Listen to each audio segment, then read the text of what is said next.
बिस्मिल्लाहिर्रहमानिर्रहीम, अस्सलाम वालेकुम। क्या हाल है आप सबके? उम्मीद है कि सब खैरियत से होंगे, खूब मज़े में होंगे और इन्जॉय कर रहे होंगे। और किस किस को ये वाली डंडियाँ याद हैं जो कि अब पूरी पत्तों से भर गई हैं, बड़ा सारा झाड़ बन गया है। तो जी, आपने नोट किया कि जब आप घर से बाहर निकलते हैं तो हू का आलम होता है, दूर दूर तक ना बंदा ना बंदे के साथ। और जैसे जैसे आप स्कूल की तरफ बढ़ना शुरू करते हैं तो रौनक और मेले का एहसास होने लगता है, छोटे बच्चों की आवाज़ें आने लग जाती हैं। यानी कि जब आप अपने दायरे में अपने घर में बंद होके बैठे रहें ना, तो आपको बाहर की रौनक का एहसास ही नहीं होता।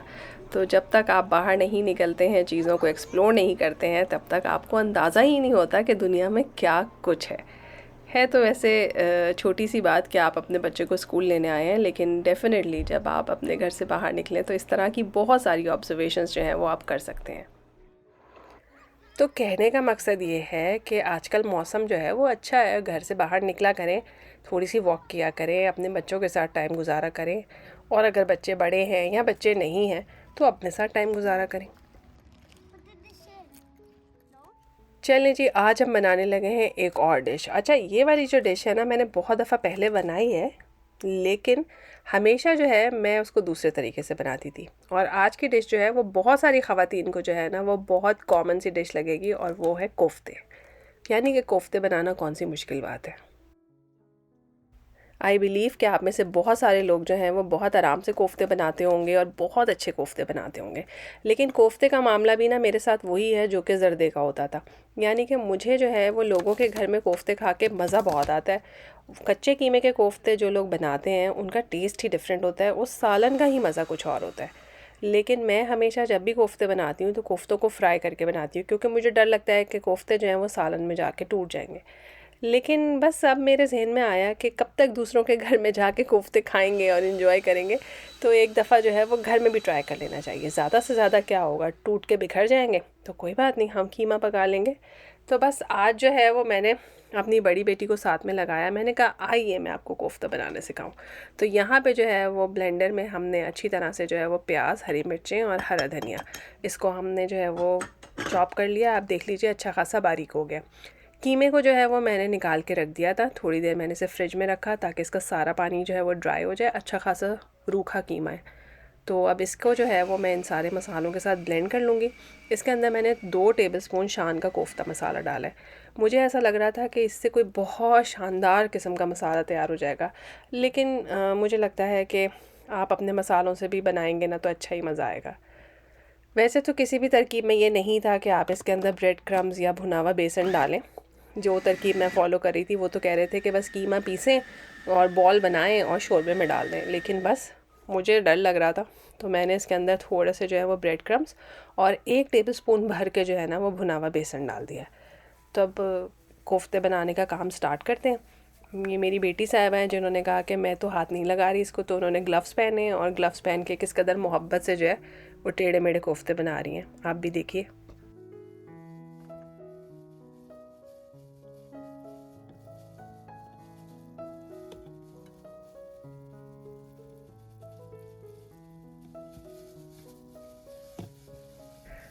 तो इस कदर चिपटे नस्ल के कोफ्ते देख के मुझे लगा कि अब मुझे भी हाथ धो के शामिल हो जाना चाहिए इस प्रोसेस में। तो मैं अब उसको बना के दिखा रही हूँ कि देखें जी, कोफ्ते इतने आराम से बन जाते हैं और इसके लिए कोई ग्लव्स पहनने की ज़रूरत नहीं होती। और कोशिश करें कि जो कोफ्ते हैं उनमें कोई किसी भी किस्म के क्रैक्स ना हो। उसके बाद मैंने उसको ब्लेंडर धोना बताया कि आप ब्लेंडर को किस तरह से धो सकते हैं, कि मैंने आपके साथ पहले भी शेयर किया था कि ब्लेंडर के अंदर जो है वो थोड़ा सा डिश वॉश लिक्विड डालें और इसको चला दीजिए तो बड़ा अच्छा और बड़ी जल्दी साफ़ हो जाता है।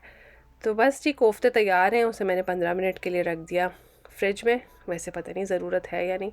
और यहाँ पे हमारे पास प्याज है, टोमेटो पेस्ट है, नमक, मिर्च, हल्दी, धनिया पाउडर, ज़ीरा और अदरक लहसुन का पेस्ट, और यहाँ पे था हमारे पास दही। अच्छा, अमूमन जो कोफ्तों का मसाला है ना उसमें टमाटर नहीं डलते हैं, उसमें दही और प्याज से मसाला बनाया जाता है।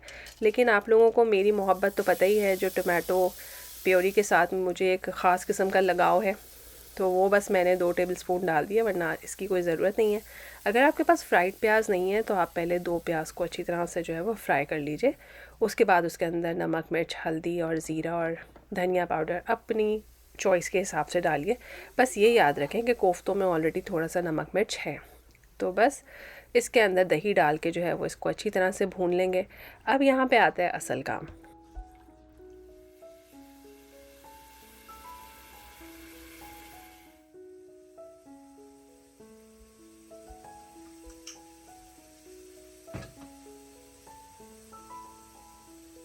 कोफ्तों की ग्रेवी बहुत इम्पॉर्टेंट है। आपने इसकी इतनी शानदार भुनाई करनी है कि बस दुनिया अश अश कर उठे। यकीन माने, आपने इसका शोरबा अगर अच्छा मज़ेदार बनाना है ना, तो इस स्टेज पे आपको इसकी बहुत अच्छी भुनाई करनी है। 2-3 दफ़ा जो है वो आप इसमें थोड़ा थोड़ा पानी डाल के भूनें, और उसका जब पानी खुश्क हो जाए, ऑयल उसका जो है वो सेपरेट हो जाए, उसके बाद जो है वो आप इसको सूंघ लें कि इसमें जो है वो किसी भी किस्म के मसाले की कोई स्मेल नहीं आ रही है। तो फिर उसके बाद आप इसके अंदर जो है वो 2 गिलास पानी ऐड कर दीजिए। अब 2 गिलास पानी डाल के भी जो है ना, मैं इसको कम से कम 10 से 15 मिनट तक पकाऊंगी, जब तक ये 1.5 गिलास पानी रह जाएगा। यानी कि मुकम्मल तौर पे दिल की तसल्ली कर लें कि ग्रेवी जो है वो बहुत अच्छी और शानदार किस्म की पक गई है। उसके बाद आपने इसके अंदर हल्के हाथों से जो है वो कोफ्ते छोड़ देने हैं। अच्छा जी, कोफ्ते जो है ना, वो आपने अगर ज़रा ज़्यादा चपटे हो गए हों बड़े बड़े, तो उन्हें ज़रा सा गोल कर लीजिए ताकि वो अपनी शेप में वापस आ जाए। और कुछ कोफ्ते ऐसे थे जिनमें काफ़ी बड़े बड़े क्रैक थे, तो उनको भी मैं कोशिश करी थी कि सही हो जाए, ताकि मेरी बेटी के बनाए हुए कोफ्ते जो हैं वो कहीं अंदर जाके खुल के बिल्कुल बिखर ही ना जाएं।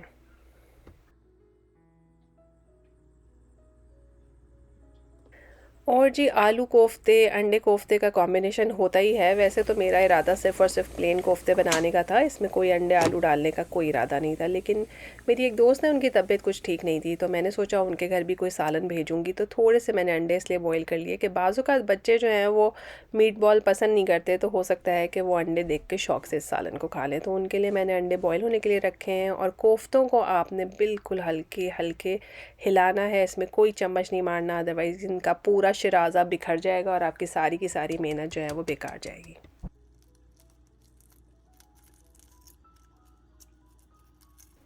अंडे उबालने के लिए मैंने अपनी एक रिटायर शुदा देगची जो है उसको रखा हुआ है। इस देगची में अब कोई खाना नहीं पकाया जाता, क्योंकि अंडे उबल उबल के जो है वो बेचारी शक्ल से बेशक्ल हो गई है।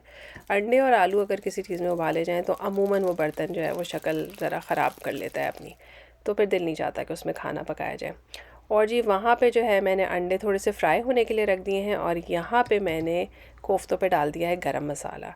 और आप देख लीजिए कि कोफ्तों का सालन जो है वो कितना अच्छा तैयार हुआ है। और सबसे मज़े की बात यह है कि ये कोफ्ते नहीं टूटे, बल्कि एक आध कोफ्ता ऐसा था जिसमें इतना बड़ा क्रैक था, लेकिन वो भी नहीं टूटा।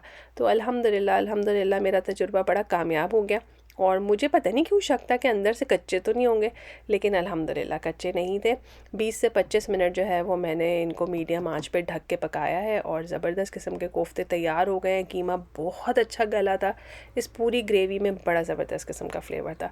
तो आप में से जो लोग भी कोफ्ता बनाने के एक्सपर्ट हैं, ज़रूर मुझे टिप्स शेयर करें कि कैसे कोफ्ते बनाते हैं आप लोग, ताकि मैं भी नए तरीके के कोफ्ते बना सकूं। एक दफ़ा मैंने नरगिसी कोफ्ते भी ट्राई किए थे जब मैं दुबई में रहती थी। आजकल मैं सोच रही हूँ कि उसके ऊपर भी कुछ काम किया जाए और एक दफ़ा उन्हें भी ट्राई कर ही लिया जाए।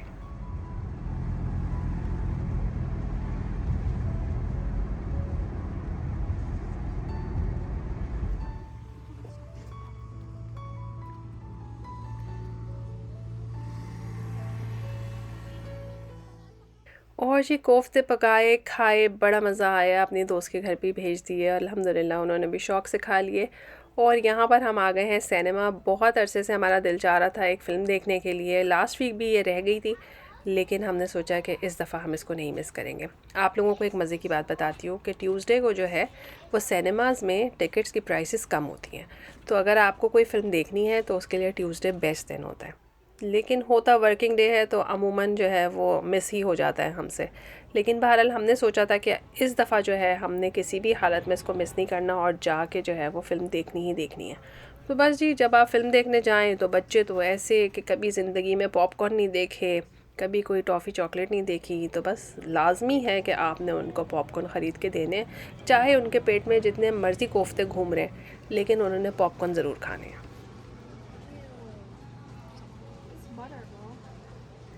कहते हैं कि स्नैकिंग के लिए पॉपकॉर्न जो है ना वो बड़ा हेल्दी स्नैक है, लेकिन नहीं भाई, हम क्यों ना हेल्दी को भी अनहेल्दी बनाएं उसके ऊपर एक्स्ट्रा बटर डाल के। तो बच्चे अम्मा ख़ुद इतनी चार हाथ आगे हैं ऐसे काम करने में। तो हमने अपने पॉपकॉर्न पे डाला एक्स्ट्रा बटर और अंदर जाके सिनेमा में बैठ के खूब आराम से 2 घंटे फ़िल्म एंजॉय की और बड़ा ही मज़ा आया। बच्चों को तो हम बड़े बड़े लेक्चर देते हैं कि लो भाई, अगर फ़िल्म देखने आए हैं तो अब पॉपकॉर्न चाहिए, अब अगर पॉपकॉर्न खा लिए हैं तो अब गेम चाहिए, अगर गेम खेल लिया है तो चॉकलेट चाहिए। तो मुस्तकिल इनको समझाते ही रहते हैं कि नहीं बेटा ऐसे नहीं करते, ऐसे नहीं करते। लेकिन अगर हम अपने आप को देखें तो बस हमारे कद ही बड़े हो गए हैं। वक्त के साथ साथ हमारी फरमाइशें और ख्वाहिशें जो हैं वो बढ़ती तो हैं।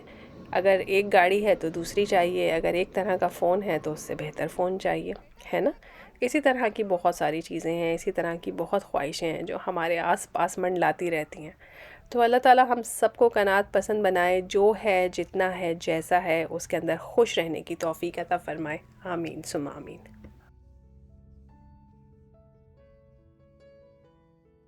और जी ये है, नेक्स्ट सुबह बच्चों को मैंने स्कूल छोड़ दिया है और बस स्कूल छोड़ के वापसी पे मैं अपनी हरकतें तो करती ही आती हूँ। मुझे ये वाले फूल बहुत अच्छे लगते हैं।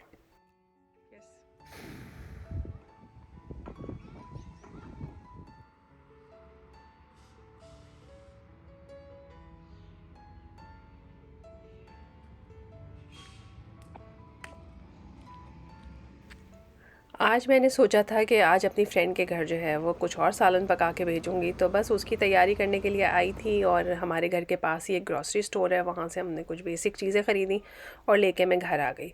वैसे तो निहारी मैं शान के मसाले से ही बनाती हूँ, लेकिन इस दफ़ा मैंने ट्राई किया कि मैं नेशनल का और शान का मसाला दोनों मिला के निहारी बनाऊँ, तो देखते हैं कि इसके फ्लेवर में कितना फ़र्क आता है। यकीन माने बड़ा ही ज़बरदस्त किस्म का जो है ना इनका फ्यूजन था और बड़ी ही अच्छी निहारी बनी। अब मैं जो हूँ ना हमेशा इसी तरह से निहारी बनाऊँगी। यहाँ पे मैंने आटे का घोल तैयार कर लिया है ताकि उससे निहारी गाढ़ी हो सके। और यहाँ पे मैंने रखी हैं सवैयाँ, और सवैयाँ पकाने के लिए जो है वो मैंने तेल को गर्म कर लिया, उसमें थोड़ी सी इलायची डाल दी और इन सवैयों को मैं थोड़ा सा भून लूँगी। वैसे तो इनके ऊपर लिखा हुआ था कि ये रोस्टेड सवैयाँ। ये वो सवैयाँ हैं जो थोड़ी सी मोटी होती हैं, ये शीर खोरमे वाली सवैयाँ नहीं है। मुझे याद है हमारे बचपन में इस तरह की सवैयाँ, बल्कि इससे भी थोड़ी मोटी सवैयाँ गाँव से आती थी, हाथ से बटी हुई। तो उनको पानी में बॉईल किया जाता था और बॉईल होने के बाद हमें दे दिया जाता था, फिर हम उसके ऊपर दूध और शक्कर डाल के खाया करते थे, तो बड़ा मज़ा आता था।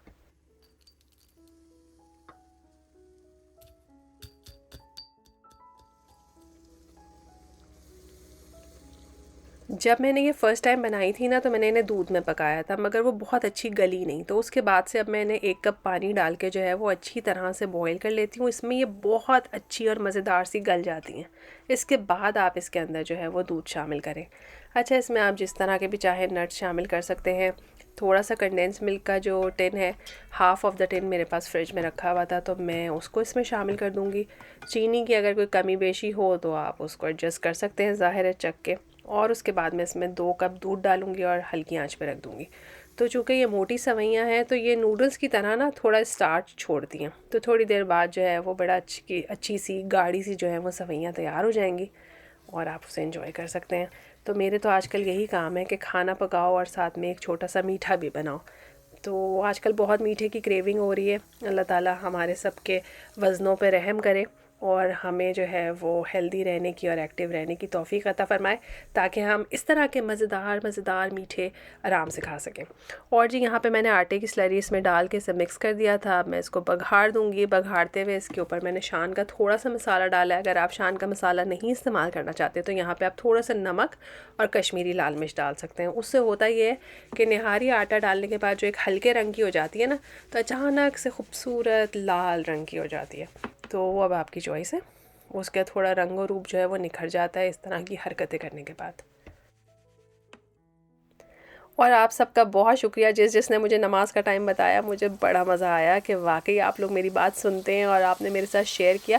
और मैंने नोट किया कि सिर्फ हमारे ही शहर में वैसे सबसे लेट इशा की अज़ान हो रही है। माशाल्लाह सब जगह पे जो है वो फिर भी थोड़े रीज़नेबल टाइम पे हो रही है। लेकिन यूएस से मुझे किसी ने मैसेज किया था, उनके पास 10:05 पे हो रही है इशा की अज़ान।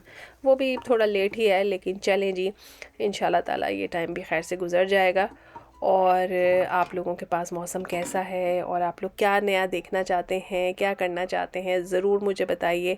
आप लोगों के मैसेजेस का मुझे इंतज़ार रहता है। आप लोग मुझसे सवाल पूछते हैं, प्यारी प्यारी बातें करते हैं, उसमें से कुछ बातों के मैं जवाब दे पाती हूँ, कुछ के नहीं दे पाती, लेकिन बस पढ़ लेती हूँ। तो चले जी, खुश रहिए, आबाद रहिए।